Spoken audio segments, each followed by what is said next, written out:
तेलंगाना प्रदेश Bharatiya Janata party के सदर पंडित संजय ने पिछले दिनों इश्तिहार अंगेज़ तकरीर की, जिसमें इन्होंने 3 चीज़ों को ख़ास तौर पर निशानदेही की। एक तो उर्दू ज़बान को रियासत तेलंगाना में जब बीजेपी इक़्तिदार पर आएगी उसको ख़त्म कर दिया जाएगा, और दूसरी बात, मसाजिद के अंदर खुदवाई करते हुए अगर शिवलिंग आए तो वहाँ पर हिंदू धर्म के तरीक़ेकार से मंदिर को तामीर किया जाएगा। और तीसरी अहम बात ये कही कि रियासत तेलंगाना में जब भी बरसर इक़्तिदार भारतीय जनता पार्टी आएगी तमाम मदारिस को ख़त्म कर दिया जाएगा और राम राज को क़ायम किया जाएगा। बंडी संजय को मैं ये बताना चाहता हूँ कि बंडी संजय, आप हिंदुस्तान की तारीख़ के औराक को पलटा कर देखिए। हिंदुस्तान की आज़ादी में हिंदू मुस्लिम इत्तेहाद के ज़रिए मुल्क को आज़ाद किया, जहाँ पर तमाम मज़ाहिब से ताल्लुक़ रखने वाले, तमाम ज़बानों को बोलने वाले एक साथ जुट होकर हिंदुस्तान की आज़ादी के लिए काम किया, जिसमें ख़ास तौर पर महात्मा गांधी, पंडित जवाहरलाल नेहरू, मौलाना अबुल कलाम आज़ाद, भगत सिंह, अशफाक़ उल्लाह खां और दीगर कई ऐसे असाब हैं जिन्होंने मुल्क के लिए क़ुरबान होते हुए मुल्क को आज़ादी दिलाई। जब अंग्रेज़ों को ये बात का अंदाज़ा हुआ कि हिंदुस्तान में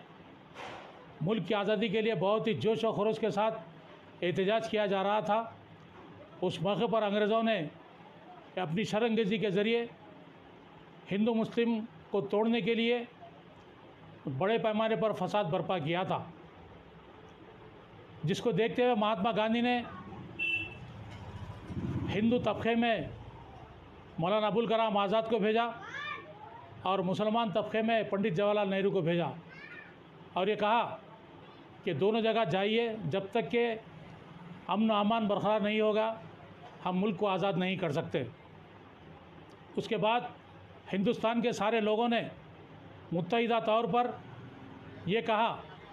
कि हम गलती में हैं, हमें मुत्तहिद होकर मुल्क को आज़ादी के लिए जद्दोजहद करना चाहिए। इस मौके पर मैं बंडी संजय को ये कहना चाहता हूँ कि उर्दू ज़बान में इनक़िलाब ज़िंदाबाद का नारा दिया गया, चूँकि हमारे पास हथियार नहीं थे, सिर्फ़ यही एक नारा था इनक़िलाब ज़िंदाबाद का, जो बहुत ही जोश और खरोश के साथ इस कदर अंग्रेज़ों को ग़ुलामी के तौक़ को निकाल फेंकने में काम किया और मुल्क को आज़ाद किया। बंडी संजय को ये चाहिए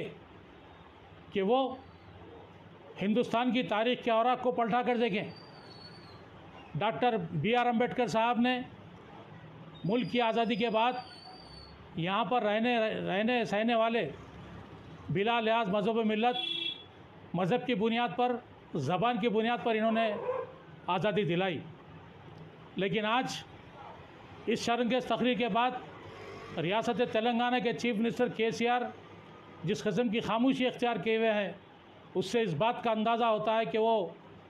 इनके पीछे ज़बरदस्त साजिश के ज़रिए इन्हें खुली आज़ादी दे रखी है। मैं बंडी संजय को ये बता देना चाहता हूँ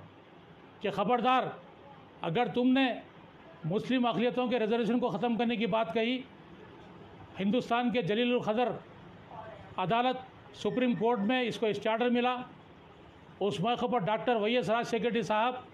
जो रियासती वज़ीर आला थे, और साबिक़ा रियासती वज़ीर जनाब मोहम्मद अली शब्बीर साहब ने मुसलमानों को रिजर्वेशन देने के लिए सख्त जद्दोजहद की और 4% तहफ़्फ़ुज़ात के ज़रिए स्टे ऑर्डर के साथ आज लाखों बच्चे मुख्तलिफ़ ज़मरों में रोज़गार के साथ तालीम हासिल कर रहे हैं। भारतीय जनता पार्टी के संजय को ये चाहिए कि आज गैस का रेट इतना बढ़ चुका है,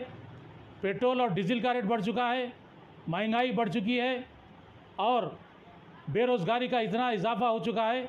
उस पर बात करने की इन्हें हिम्मत और जुर्रत नहीं। अगर आइंदा से इसी तरह से शर्अंगेज़ तकारीर होते रहेंगी तो अक़लियतें खामोश नहीं बैठेंगे। मैं आज के इस मौके पर दानिशवरान रियासत तेलंगाना और ख़ानुनदानों से इस बात की गुजारिश करता हूँ, मुतालबा करता हूँ कि वो बंडी संजय की इशारंगेज़ तकरीर के ऊपर कानूनी कार्रवाई के लिए आगे बढ़ें और मज़ीद रियासत तेलंगाना में जो अमन व अमान का माहौल है उसको ख़राब होने ना पाए।